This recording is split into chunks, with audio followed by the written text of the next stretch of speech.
नमस्कार, मैं सजलदीप Goswami B positive के एक और एपिसोड में आपका स्वागत करता हूं।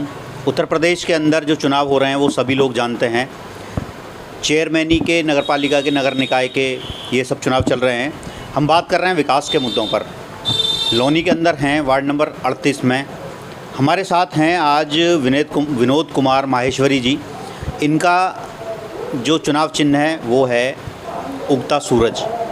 कैंडिडेट हैं रजनी माहेश्वरी, इनकी वाइफ हैं। हम उनसे बात करेंगे विकास के मुद्दों पर और जानना चाहेंगे कि इनके वार्ड नंबर 38 में क्या क्या समस्याएं हैं जिसकी वजह से ये आज चुनाव की दौड़ में हैं। तो आइए स्वागत करते हैं माहेश्वरी जी का। माहेश्वरी जी नमस्कार। नमस्कार जी।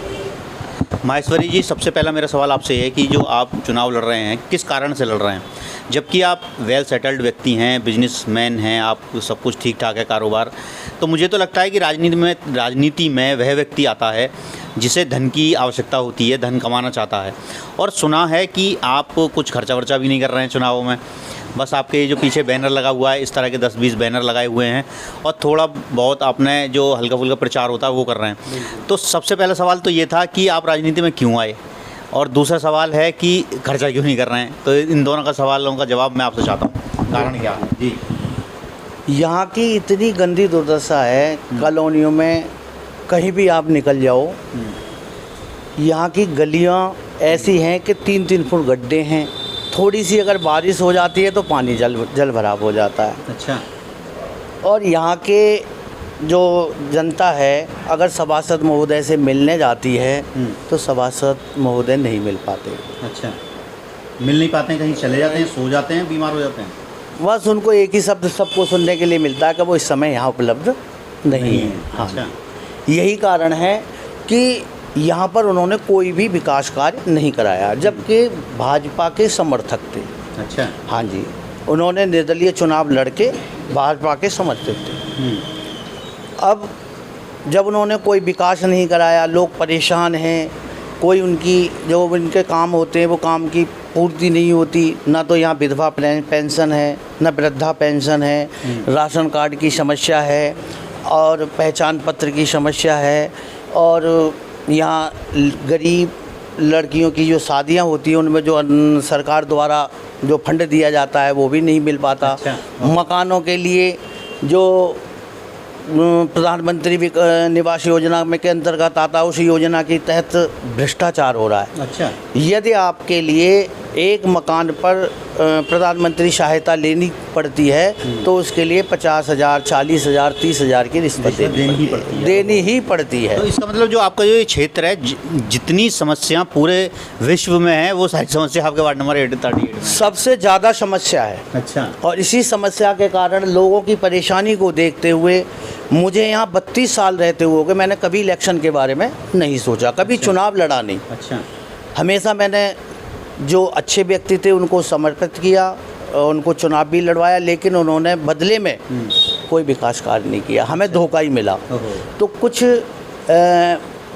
लोगों के कहने से कि हाँ जी ये विकास होना चाहिए, कुछ लोग नोटा को वोट देना चाहते थे कि कोई सभासद जो प्रत्याशी हैं उनकी दशा यानी कंडीशन ठीक नहीं है। अच्छा। हाँ, उनकी छवि ठीक नहीं है, इसीलिए उन्होंने कहा जी आप चुनाव लड़ लो। मैंने कहा चलो जी ठीक है। अच्छा। लेकिन चुनाव लड़ने के लिए बहुत पैसे की आवश्यकता होती है। पैसा आपके पास पैसा नहीं है? पैसा बहुत है। अच्छा। ऐसा नहीं है, काम भी अच्छा है, खाने पीने में कोई प्रॉब्लम नहीं है, लेकिन भ्रष्टाचारी में जो खर्च होता है वो पैसा नहीं है, अधर्म के लिए नहीं है। अच्छा। मदिरा के लिए नहीं है। अच्छा। हाँ जी, किसी भी वैसा कोई अनुदान है, मंदिर है या कोई गरीब बेटी है उसकी शादी के लिए हमने यहाँ बोर्ड लगा रखा है शमशान घाट में। अच्छा। कि कोई भी लावारिश अगर डेड बॉडी है यानी लाश है या कोई अंतिम संस्कार करने में असमर्थ है उसके लिए हम पूरा खर्चा देते हैं। अच्छा। हाँ जी। तो करते हैं आप पहले से ही करते हुआ है? हाँ जी, 3 साल से हमने अकेले करते हैं या किसी कोई ऑर्गेनाइजेशन बनाई हुई है या आपकी कोई टीम है, कैसे करते हैं? हाँ, एक टीम है जो हमने गठित की है।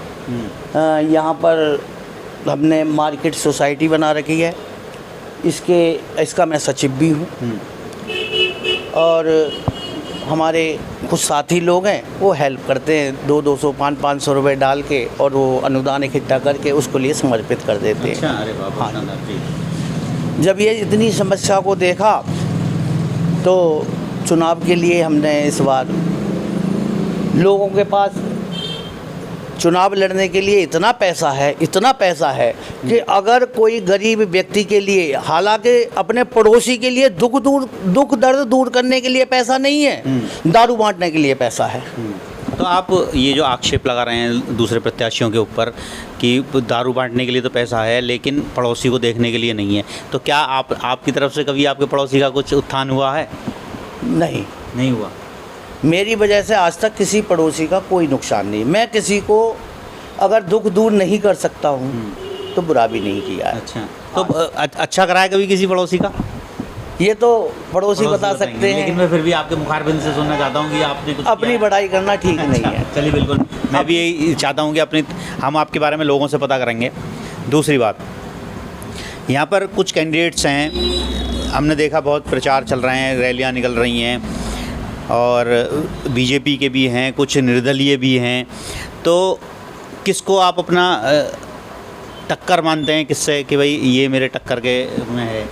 टक्कर के विषय में तो जनता 13 तारीख को बता देगी, जवाब दे देगी। 11 तारीख को मतदान करेगी और 13 तारीख को बता रिजल्ट आ देगी। जाएगा। इसके बारे में क्यों मैं धन नहीं खर्च कर रहा। अच्छा, मेरे क्यों नहीं कर रहे हैं आप धन?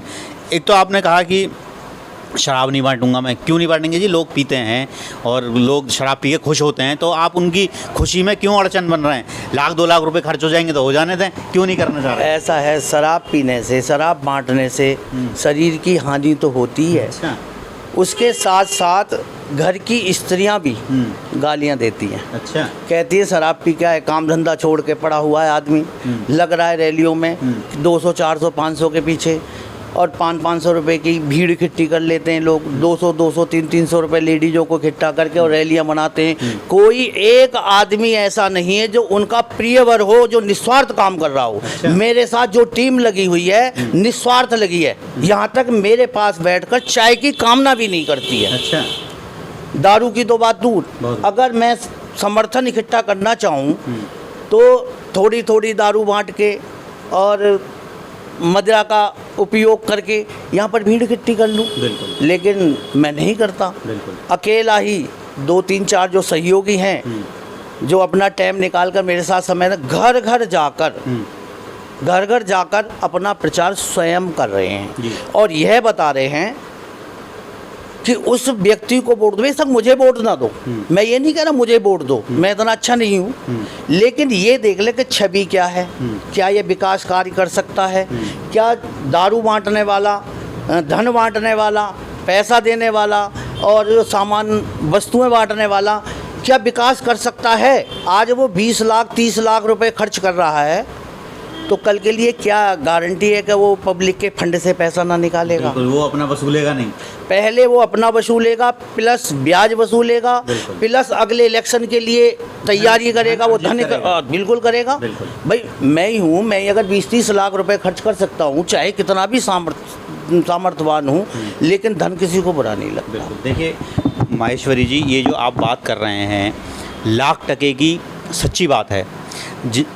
मैं सजलदीप गोस्वामी, आज का दिन याद रखना, मैं आपसे वादा करता हूँ, आपसे हाथ मिलाकर मैं वादा करता हूँ कि आपका साथ कोई दे ना दे, मैं मौलिक भारत सजलदीप गोस्वामी आपका साथ देंगे। और जब तक आपको जिताकर नहीं मानेंगे, जब तक हम, देखिए मैं भी खोज में हूँ कि हमें भी कुछ ऐसे आप जैसे लोग मिलें जो सच्चे हैं, ईमानदार हैं, पब्लिक का भला करना चाहते हैं। तो ऊपर वाले को साक्षी मानकर आपसे मैं वादा करता हूँ कि हमेशा आपके साथ रहेंगे जब तक आपका ये चुनाव में चाहे देरी हो गई है हमें आने में, नेक्स्ट चुनाव उससे कभी भी हम आपके साथ हैं। मेरा नंबर आपको मैं देकर जाऊंगा और ऑन रिकॉर्ड में ये सब बात कर रहा हूँ आपसे। एक बात और, हर गरीब व्यक्ति ये चाहता है कि हमारा जनप्रिय नेता, जो हमारा अगुवाई करने वाला है, एक ऐसा व्यक्ति हो जिसने हमारी पूर्व में भी मदद की है और भविष्य में भी मुझे लगता है मदद करेगा।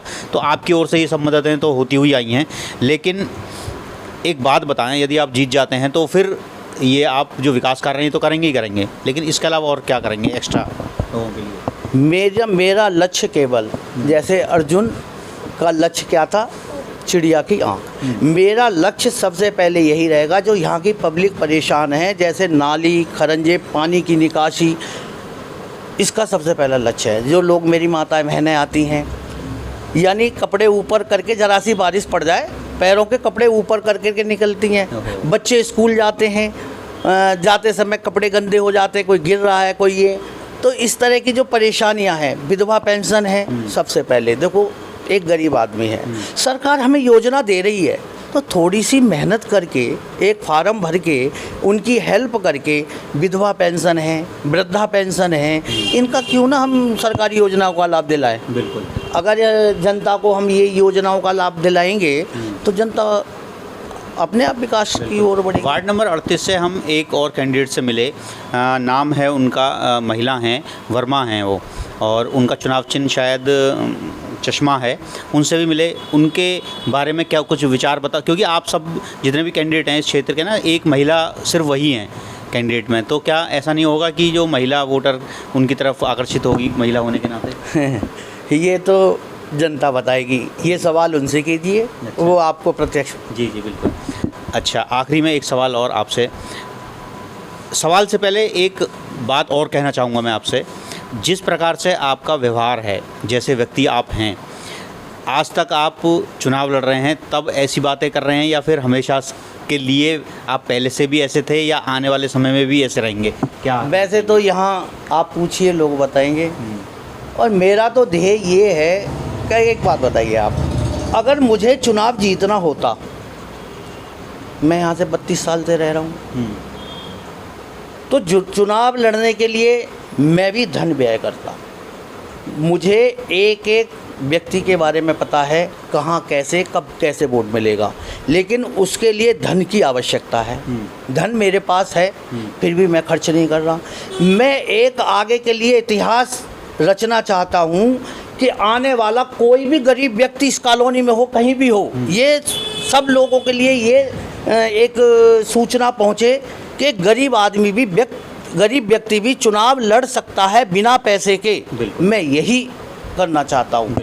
ये मेरा पहला इलेक्शन है, और पहले इलेक्शन में मैं बिना पैसे के चुनाव लड़ रहा हूँ। इससे ये संदेश पहुँचना चाहिए कि कोई भी व्यक्ति जिसके अंदर जज्बा है, कुछ काम करने की इच्छा है और देश की सेवा करना चाहता है, वो भी आगे बढ़ो, चुनाव के लिए तैयारियां करें। बिल्कुल, बहुत बहुत शुभकामनाएं हैं मेरी आपके लिए, और आपसे उम्मीद की जाती है जैसे आप आज बने हुए हैं हमेशा ऐसे ही बने रहें, ताकि गरीब लोग आपसे कुछ लाभ उठा सकें, ताकि उनके कुछ काम सिद्ध हो सकें।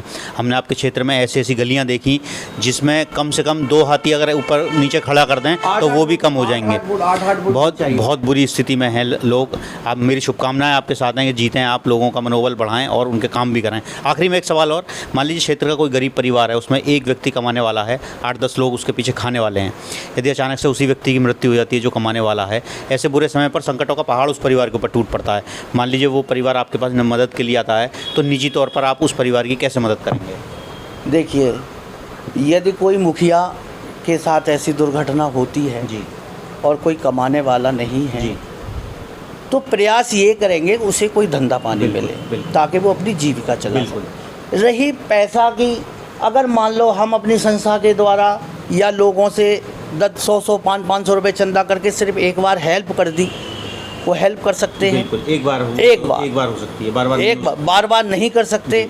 इसीलिए उसके लिए सबसे पहले कोई ऐसी योजना बनानी पड़ती है कि उसके जो जीविका जो है उसके घर का वो चलती रहे। बिल्कुल। ये योजना सबसे, अगर उसके लिए हम देते रहेंगे कि लो 100 दे दो, 500 दे दो, या वो दे दो, फिर वो आदत खराब हो जाती है। बिल्कुल, आपकी बहुत अच्छी बात है, ऐसे ही करिएगा। हमारी शुभकामनाएं आपकी तरफ हैं। कोई संदेश आप जनता को देना चाहें तो? मैं तो यही जनता से हाथ जोड़कर निवेदन कर रहा हूँ कि जनता वोट देने से पहले एक बार अवश्य सोच ले कि प्रत्याशी, कोई भी प्रत्याशी हो, किस प्रकार का है, उसका क्रिमिनल रिकॉर्ड क्या है, उसके लोगों के प्रति भावना का क्या रिकॉर्ड है, लोगों के लिए वो क्या चाहता है। यदि वो धन करके रैलियां कर रहा है, मैंने अभी तक कोई रैली नहीं निकाली, वो रैलियां निकाल रहा है, उसमें जो धन खर्च कर रहा है, पैसा बांट रहा है, वो पैसा खर्च कर रहा है, तो पैसा इलेक्शन जीतने के बाद में वो पैसा आएगा कहाँ से? जनता के फंड से आएगा।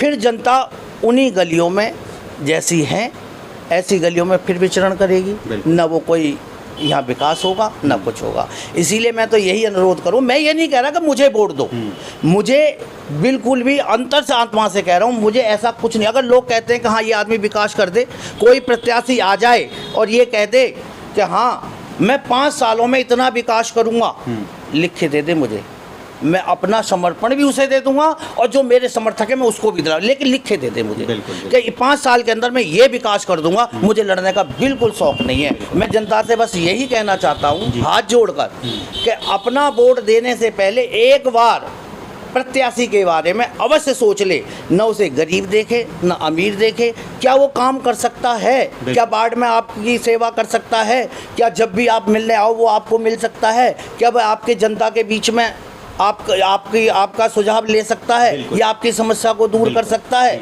ये गुण हैं तो किसी को दे दो वोट। मैं